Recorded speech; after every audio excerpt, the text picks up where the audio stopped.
안녕하세요. 승리한상 가족 여러분. 오늘은 창세기 18장 20절에서 33절까지의 말씀입니다. 창세기 파트 2의 20번째 강좌로 악인의 제약에 대한 두려움보다 의인의 감소가 더 두려움이다 라는 제목의 말씀입니다. 승리한 삶의 말씀 중심 예배 중심의 성경 전문 교사를 양성하기 위해서 만들어진 성경 공부 교재입니다. 승리한 삶이 2017년 5월 창세기 10장에서 19장까지의 말씀을 함께 묵상하고 있습니다. 승리한 삶은 발행이신 박효일 목사님의 구속사로 조망한 성경 연속 강해집을 통해서 편집이 되어 있습니다. 2017년 4월 유엘 말라기 합본이 새롭게 출간되므로 소선지서가 8권으로 완간이 되어 있습니다. 저희들 주일날 업로드되는 창세기의 위크스터디를 통해서 창세기의 구조를 보고 있는데, 저희들 창세기의 양은 굉장히 방대하기 때문에 한 페이지에 다른 성경 묵상할 때처럼 한 페이지에 다 놓고 보지 못하고요. 그래서 저희들이 이번 달 내용에서 특히 아브라함의 내용에서 더 중심적으로 보는 것이 바로 이 언약에 대한 부분입니다. 구속사를 언약 신약적으로 정리해 놓은 이 내용을 통해서 우리가 이전에 있었던 창조의 언약, 아담의 언약, 노아의 언약을 복습하면서 아브라함을 향한 언약, 아브라함의 언약을 통해서 하나님께서 이 언약을 통해서 하나님을 어떻게 나타내시는지, 우리와 어떤 관계를 맺고 계시는지, 우리에게 주시는 은혜가 무엇인지를 말씀을 통해서 상고하는 시간을 갖고 있습니다.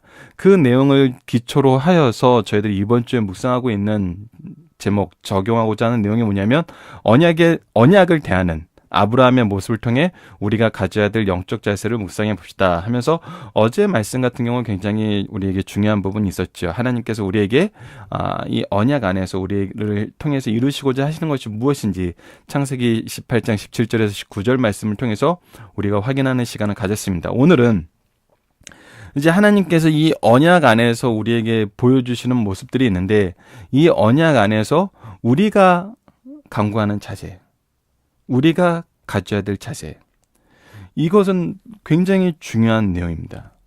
우리가 히브리서를 통해서 제사장적 신앙을 배우고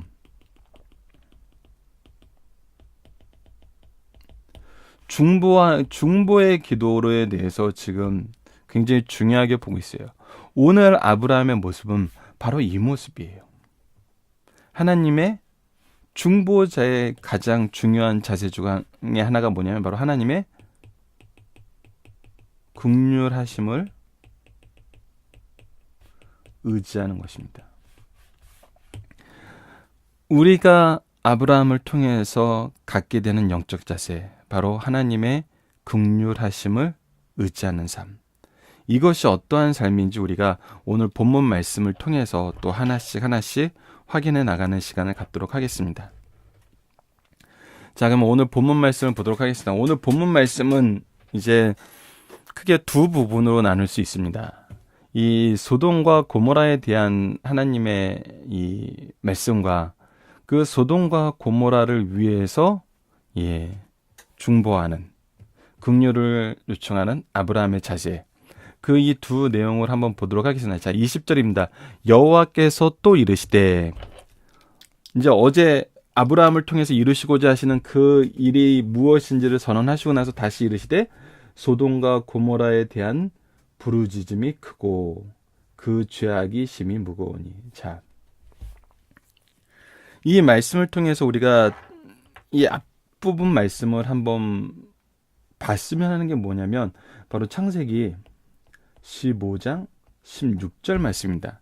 하나님께서 그 15장에서 나타났던 그 긍휼하심과 의롭다 칭하심과 낮아지셔서 이 계약을 혼자서 감당하시는 모습 가운데 이 땅을 차지하게 될 그때의 모습을 우리에게 설명해 주는 게, 언제 이 이스라엘 민족들이 이 땅에 들어오게 되는지를 설명하면서 이 400년 후에 오게 되는 걸 얘기하면서 그 이유를 얘기하시는 것이 바로 15장 16절입니다. 자, 15장 16절을 제가 읽어드리도록 하겠습니다.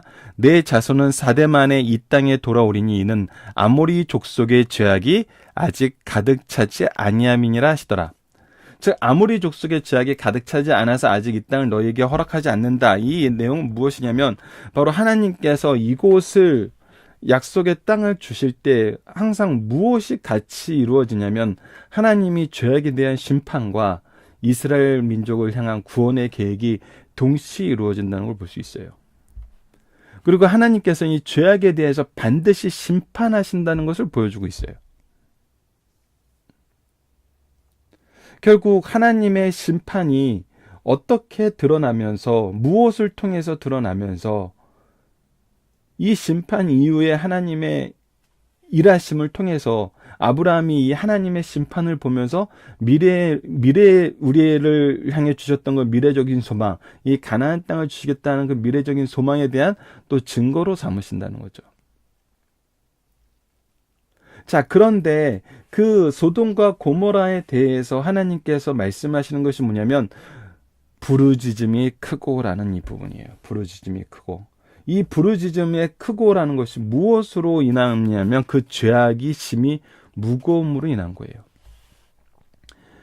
그러니까 그들의 죄악이 지금 어떤 영향을 미치고 있냐면 마치 출애굽기에서 이스라엘 민족들이 애굽에 대한 이스라엘 민족을 향한 탄압이 강해지자 그들이 여호와께 부르짖었던 것처럼 그들의 죄악이 가득하여서 그 죄악에 대한 그 구원의 부르짖음이 컸던 것처럼 소돔과 고모라에 바로 그러한 일이 있었다는 거예요. 우리가 이제 소돔과 고모라에 대한 심판을 보면서 소돔과 고모라가 가지고 있는 이 죄악의 모습을 우리가 이 현대 사회에서도 분명히 나타나고 있는 것을 볼 수 있어요. 그렇다면 우리가 소돔과 고모라가 정말 심판받을 죄가 무엇인지를 분명히 봐야 돼요.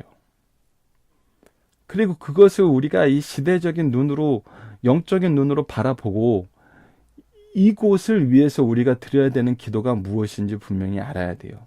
그리고 우리가 이 심한 죄악에 빠지지 않기 위해서 무엇을 가르치고 무엇을 지켜야 되는지를 올해는 한번 묵상하는 시간을 가져야 됩니다. 그 부분은 이제 다음 시간에 하는데, 이 부르짖음이 크다라는 것을 통해서 누군가가 이 죄악으로 인해서 고난당하고 있다는 거예요. 고난당하는 자들이 있다는 것입니다.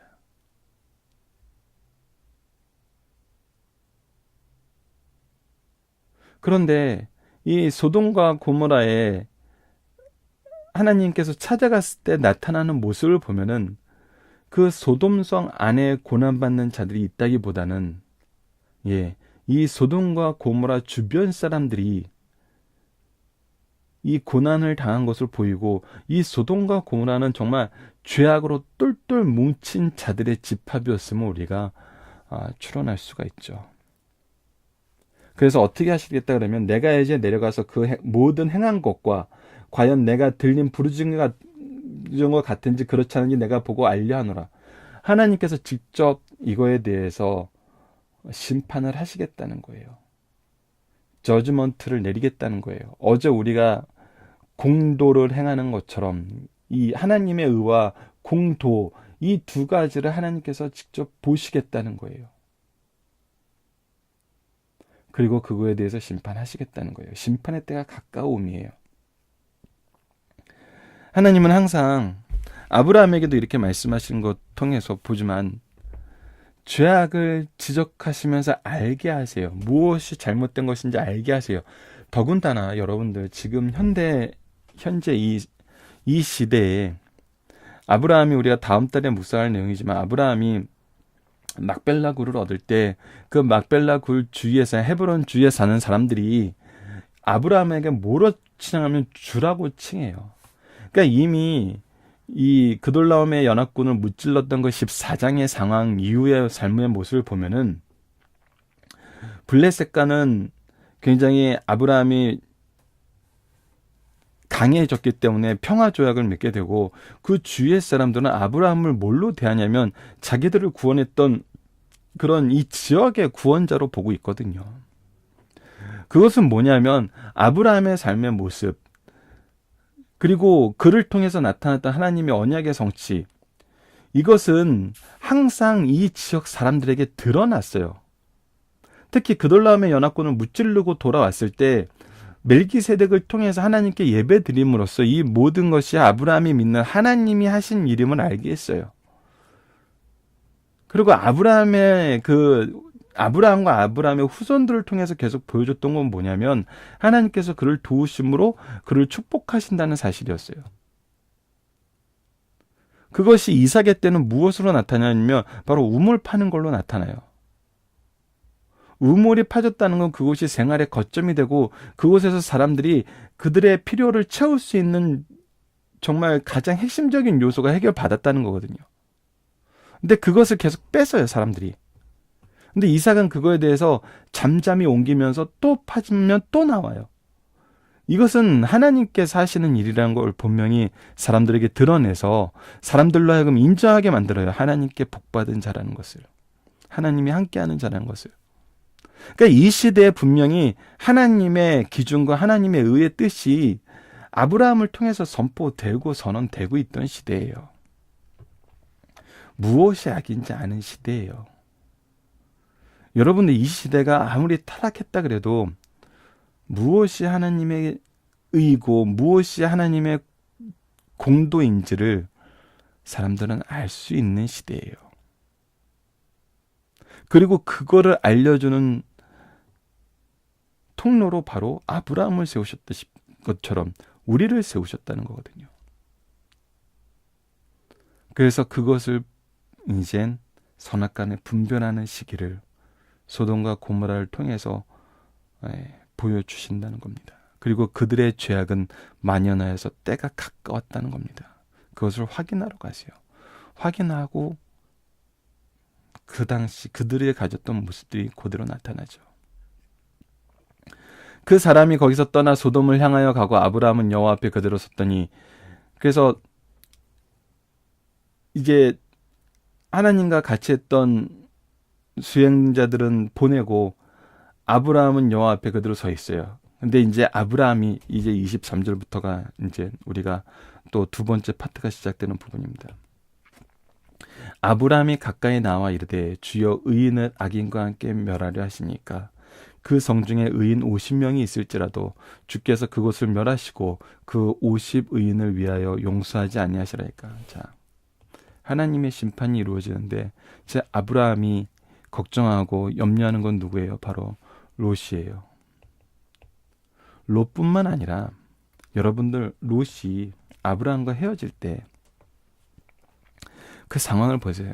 하나님께서 어떻게 하셨어요?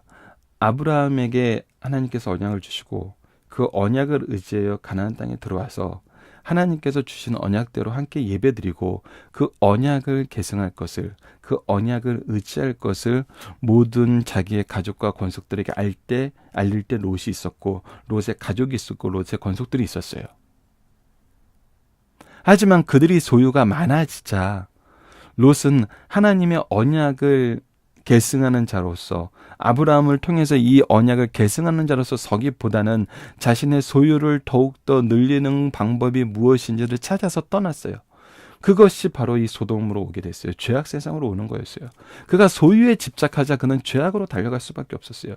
그곳에서 한번 포로되었던 그 상황에서 아브라함을 통해서 구원을 이루셨는데 그때도 그는 아브라함에게 돌아가지 않았어요. 다시 죄악 세상으로 들어갔어요. 자, 이때 우리가 힌트를 하나 발견할 수 있습니다. 아브라함이 롯을 구하러 갈 때 그의 권속에서 훈련된 자 318명을 데리고 갔어요. 장성한 남성이겠죠. 그래서 318명이 각자 가족을 이루고 있었으면 아브라함의 권속들은 거의 1000여 명에 육박하는 굉장히 큰 집단이었다는 거예요. 그 당시에도. 근데 이런 집단과 소유가 비슷해져서 떨어져 나갔던 롯은 얼마나 많은 사람들을 데리고 이 소돔성에 합류했겠어요.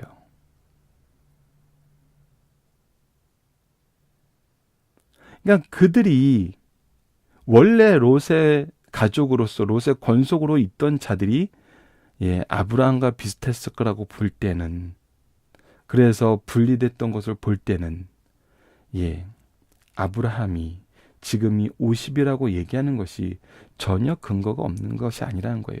어떤 자들이라면 아브라함을 통해서 하나님의 언약을 나눴고 함께 예배 드렸고 이 은혜 안에서 구원받은 사람이 최소한 50 훨씬 많을 거라는 걸 우리가 볼 수 있잖아요. 그러니까 하나님의 뜻을 알고 하나님의 이 일하심을 인정하는 사람들이 50명은 충분히 넘을 수 있는 숫자였다는 거죠. 근데 아브라함이 정말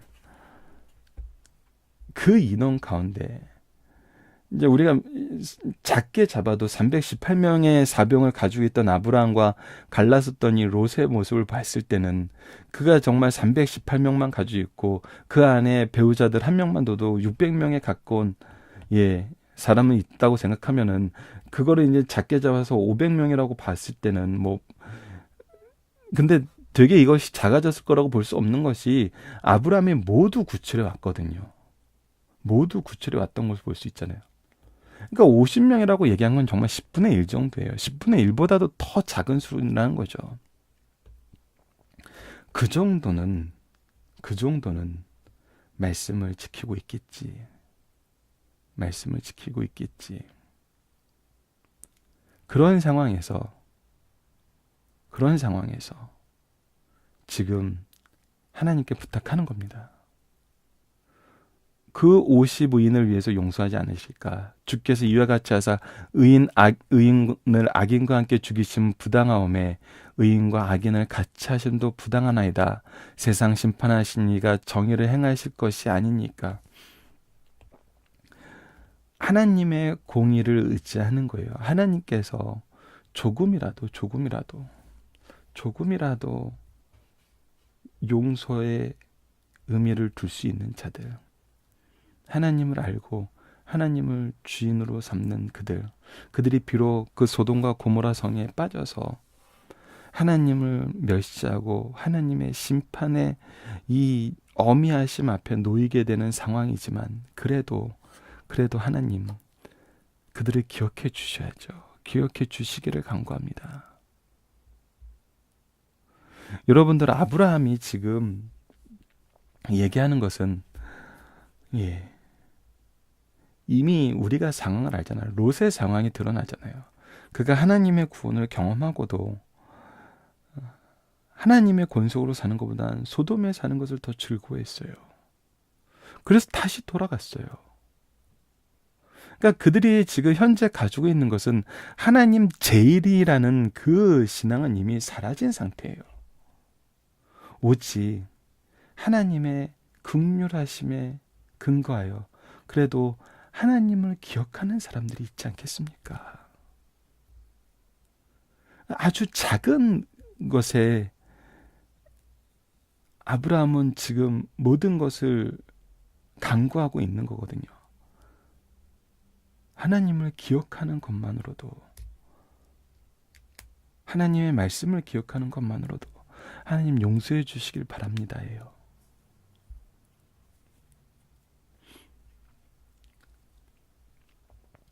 정말 이거는 우리가 가져야 되는 자세예요.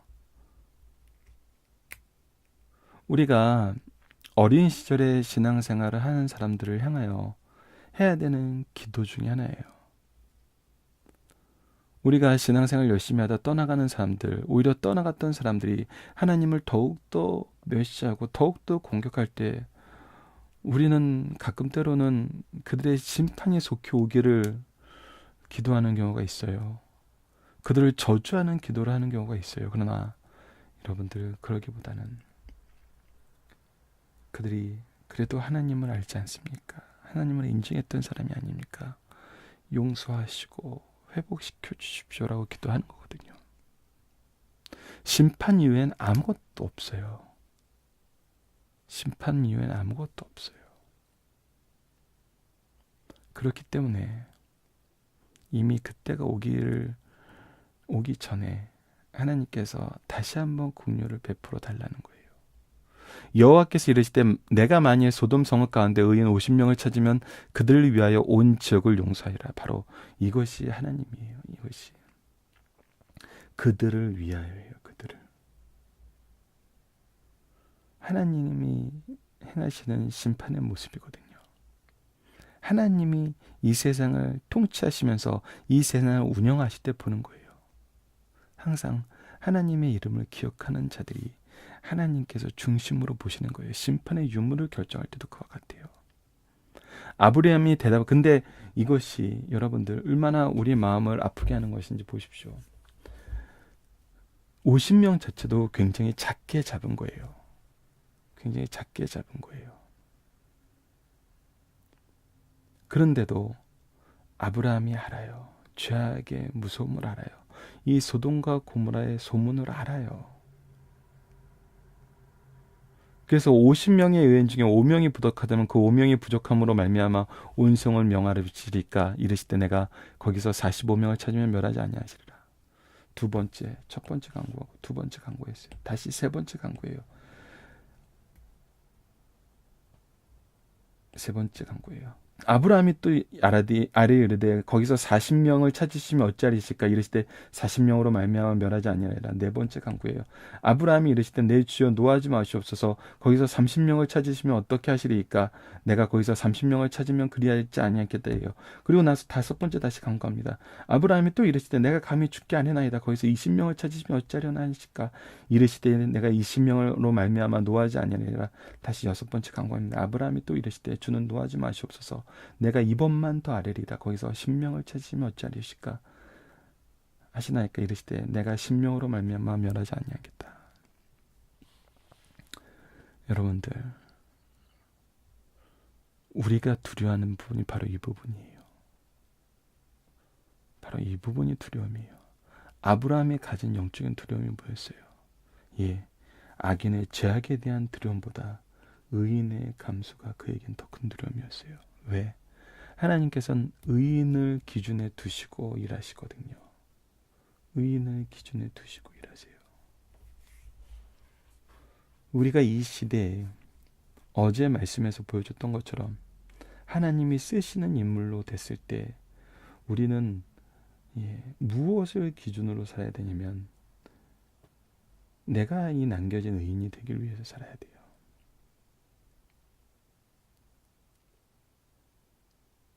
내가, 나의 자녀가 이것을 계속 계승하길 바라는 마음에서 살아야 돼요.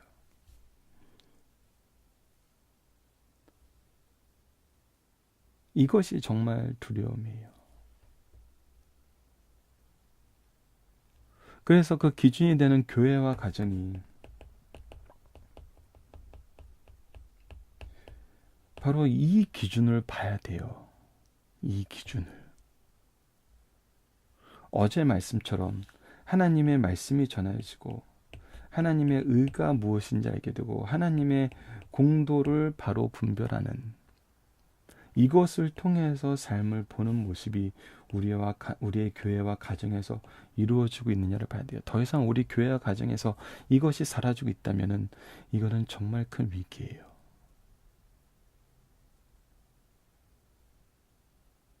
여러분들 이거는 교회 숫자랑 상관이 없어요. 성도의 수랑 상관이 없어요. 교회 예산이랑 상관이 없어요.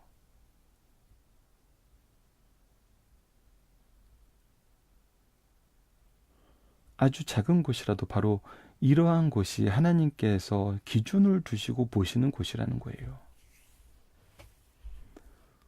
모든 교회가 그러지 못하면 우리 가정이라도 이것을 지켜야 된다는 거예요. 이것을 지키는 가정이 바로 하나님께서 중심에 두시고 일하시는 곳이 된다는 거예요.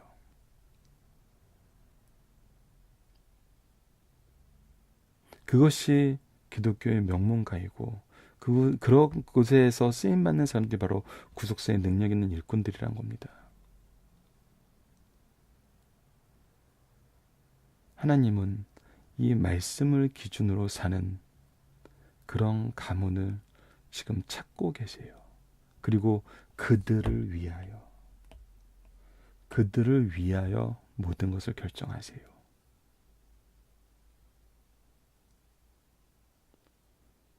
이 말씀이 우리 승리하는 삶 가족들에게 정말 하나님이 부르심의 목소리로 이 시대의 사명으로 우리가 줘야 될 가장 큰 은혜의 능력으로 계승되길 바랍니다. 본문 묵상하기를 보도록 하겠습니다. 여호와께서 왜 소돔과 고모라에 가리라 하시나요? 아까도 잠깐 말씀드렸듯이 창세기 15장 16절에 이 죄악이 만연하여 심판하신다는 것이 무엇인지를 보여주시고 하나님께서 이 온 우주를 다스리시고 결국에는 하나님께서 이것을 심판하시는 분이라는 것을 우리에게 알려주시는 거예요. 아브라함이 간구하며 바라는 것은 무엇입니까? 오직 하나님의 긍휼이에요. 긍휼하심에 의지하는 거예요. 하나님의 선택에 의지하는 거예요. 하나님의 선택을 조절하려는 것이 아니에요. 하나님의 선택을 의지하는 거예요. 이것이 굉장히 중요합니다. 이 부분은 제가 주일날 업로드됐던 말씀 나눔에서 사무엘상 7장 말씀에서 나타난 이 성계 언약궤를 가지고 나타난 이 두 가지 상황, 4장에 나타났던 이스라엘의 잘못된 상황과 사무엘 하라에 나타났던 다윗의 상황, 이 두 개를 통해서 분명히 볼 수 있어요. 하나님의 은혜와 긍휼을 의지하는 것과 하나님을 이용하는 것은 분명히 차이가 있어요, 여러분들. 우리는 인정하고 의지할 뿐입니다. 자, 인정하고 의지한다. 이것이 우리가 말씀을 통해서 얻게 되는 가장 바른 삶의 자세예요. 자, 아브라함의 간구에 응답하시는 여호와의 모습 속에 나타난 하나님의 속성은 무엇입니까? 하나님께서 사랑하심이고, 하나님께서 누구를 중심으로 일하시냐면 바로 의인들을 중심으로 일하신다는 거예요. 이것이 하나님의 방법이란 거예요. 아브라함을 통해서 일하시겠다고 하신 하나님, 의인을 중심으로 일하겠다는 하나님, 그것이 바로 하나님의 일하심의 속성이고 우리에게 나타나신 하나님의 은혜로우신 모습이란 겁니다. 자, 중심 사상을 보도록 하겠습니다. 아브라함은 그의 조카 롯이 소돔성으로 향할 때 소돔성의 죄의 전음될까 염려했어요. 아브라함은 소돔에 대해서 경계가 있었어요. 그는 소돔에 살던 조카 롯이 포로가 되었을 때 그를 구출하기 위해 출전하여 소돔 주변에 12개국의 소국을 점령한 그돌라움의 영하권을 격파했어요. 그리고 조카뿐만 아니라 소돔과 그 주변의 모든 나라 사람들의 신체 신분과 재산을 원상태로 회복시켰어요. 그때 소돔 왕 베라가 승전하고 돌아온 아브라함을 영접하여 사람을 내게 보내고 물품은 내가 가지라고 하였으나 아브라함은 승전군으로서 전리품을 차는 것이 당연한 권리였음에도 불구하고 그들과 계속 관계를 맺지를 하지 않았어요. 왜냐하면 그들의 죄에 오염될 수 있기 때문이에요. 아브라함이 소돔 왕에 이르되 천지의 주제요 지극히 높으신 하나님 여호와께 내가 손을 들어 맹세하노니 내 말이 내가 아브라함으로 치부하게 하였다 할까 하여 내게 속한 것은 실어 한 오락이라도 들매끈 한 가닥도 내가 가지지 아니하리라고 하면서 자신의 권리를 포기하였어요. 그것은 우리가 중심으로 봐야 되는 것이 뭐냐면 죄를 멀리해야 된다는 거예요. 죄를 멀리해야 된다는 겁니다. 소돔은 그돌라움의 연합군에게 점령당했어요. 성은 파괴되고 소돔 성 사람들의 몸은 포로가 되고 재산은 빼앗겼어요. 그러나 그들의 불법을 보고 심령이 상한 롯 때문에 아브라함을 통해 구출받았고 돌아와 도시를 곧 재건한 것으로 볼 수 있어요. 그럼에도 불구하고 이들의 죄악은 사라지지 않았어요. 그러나 그들의 죄의 양이 하나님의 인내의 수준을 넘어섰어요. 소돔과 고모라는 화려한 도시예요. 그 화려함에는 약한 자의 억울한 부르짖음이 사무쳤어요. 죄의 양이 가중하여 도시를 버틸 수 없게 됐어요. 이 성에 대한 하나님의 심판은 지상의 흔적을 없이 하는 것이었어요. 소돔에 대한 말씀은 창세기 18장 16절에서부터 19장 38절까지입니다. 그 내용은 소돔에 대한 아브라함의 간청과 소돔과 고모라의 멸망과 모압과 암몬의 기원으로 분류되어 있습니다. 자, 이 부분 우리가 이제 다음 주에 묵상하게 됩니다. 하나님께서 죄악을 심판하실 때 언제나 공의로움을 보여주십니다. 하나님께서 아브라함에게 이제 소돔과 고모라에서 벌어지는 죄악이 얼마나 심각한지를 확인하러 가신다고 말씀하세요. 이는 그 상황을 몰라서 방문하시는 것이 아니에요. 죄의 양이 찰 때 아무런 말과 행동 없이 심판하면 사람들의 입장에서는 근거 없이 심판하신다고 생각할 수 있어요. 죄의 결과로 심판받는다는 사실을 깨닫게 하기 위해서요. 이들은 하나님의 사자들이 도착하자 바로 그 죄가 드러나게 되죠. 그들의 죄악된 이 속성들이 드러나서 그 죄악을 더욱더 심하게 진행하는 것을 볼 수 있었습니다. 우리가 이 부분은 다음 주에 나누도록 하겠습니다. 두 번째, 죄에 대한 심판은 당연하다. 그러나 죄인을 불쌍히 여겨달라고 기도하는 것은 성도가 취해야 될 마땅한 태도입니다. 우리가 항상 하는 기도가 바로 이 하나님의 긍휼을 의지한 중보의 기도라는 거예요. 하나님의 말씀과 기도로 친밀한 교제를 나누면 하나님의 섭리 뜻을 알게 됩니다. 그리고 죄에 대한 하나님의 심판의 필연성도 알게 됩니다. 하나님의 심판의 정당성을 인정할 수밖에 없으나 죄인을 불쌍히 여겨달라는 중보 기도는 성도로서의 자연스러운 태도입니다. 아브라함은 소돔과 고모라가 심판의 위기에 직면하자 그들을 위해 중보 기도를 드렸고 그 기도는 응답받았습니다. 약속받았어요. 세 번째, 중보의 기도를 드릴 때 기도자는 겸손히 하나님의 긍휼을 구해야 됩니다. 범죄한 소돔과 고모라의 심판은 하나님의 공의에 입각한 정당한 것이에요. 아브라함은 감히 티끌이나 재 같은 자신이 끼어들 수 없지만 주여 노하지 마옵소서 감히 내 주께 아뢰입니다 라고 하며 하나님의 긍휼에 호소했어요. 이렇게 간구할 때 그럴 수 없습니다라고 반항하지 말고 하나님의 뜻대로 따르겠다는 태도여야 한다는 것을 우리가 아브라함을 통해서 배울 수 있습니다. 우리의 중보의 기도를 드리지 않는 것도 여러분 굉장히 주의해야 되지만 우리의 중보의 기도의 자세도 오늘 아브라함을 통해서 우리가 바르게 배워야 됩니다. 살펴보기 정답 여러분 카페를 통해서 확인해 주시고요. 적용합니다. 하나님과 아브라함과의 관계, 그 안에서 간구하는 아브라함의 모습을 통해 지금 이 시대 세상을 향한 우리들의 모습은 어때야 되는지 나눠봅시다. 여러분, 어제의 말씀에서도 세상이 우리를 향하여 위선을 느낄 때는 우리가 하나님이 우리에게 주신 모습을 하지 않았을 때예요. 그럼 먼저 우리에게 회개의 기도가 있어야 돼요. 회개의 기도가 있어야 돼요. 두 번째, 우리가 세상을 향하여 보는 기도는 이 중보의 기도가 되어야 된다는 겁니다. 구원의 기도가 되어야 된다는 겁니다. 복음의 기도가 되어야 된다는 겁니다. 우리는 그들을 심판하고 저주하는 기도를 많이 해요. 하지만 그래서는 안 돼요. 여러분, 그래서는 안 됩니다. 그건 우리의 사명에 반하는 거예요. 우리를 통해서 하나님의 말씀과 의와 공도가 실현됨을 알게 하신다 그랬어요. 근데 우리가 하나님의 말씀과 하나님의 의를 통한 하나님의 은혜를 전하지 않고 하나님의 복음을 전하지 않고 심판만 얘기해요. 이거는 잘못된 겁니다. 분명히 잘못된 거예요. 이 세상을 향하여 빛과 소금의 역할을 감당한다는 것은 우리가 받는 핍박과 고난 속에서도 그들을 향한 하나님의 긍휼을 기대하면서 의지하면서 하나님의 말씀을 선포한다는 겁니다. 이것이 이 시대에 우리에게 주어진 사명이고 이것이 이 시대의 교회의 모습이고 우리 가정의 모습이란 겁니다. 이것을 잘 실천하시는 승리한산 가족 여러분들 되었으면 합니다. 자, 말씀을 기초로 기도하기를 통해서 마치겠습니다. 하나님, 우리가 죄악 세상을 향해 기도하는 심령을 가지길 소망합니다. 우리의 간구가 하나님께 연락되길 기도합니다. 동시에 세상에서 살아나가는 것이 그 많은 롯의 권속 중에 소수의 의인도 찾아볼 수 없다는 것을 통해 죄악의 무서움과 우리가 소속되어야 할 곳이 어디임을 분명히 보게 하심을 감사합니다. 우리와 우리의 자녀들이 죄악을 가까이하여 주의 은혜를 저버리고 외면하는 것이 아니라 항상 주님의 오심을 고대하고 맞이하던 아브라함처럼 우리로 하늘의 영광을 바라보게 하여 주소서. 주의 말씀과 은혜를 사모하는 심령과 영혼을 위해 기도하는 애통하는 심령이 우리 삶에 가득하게 하여 주소서. 예수님 이름으로 기도드립니다. 아멘.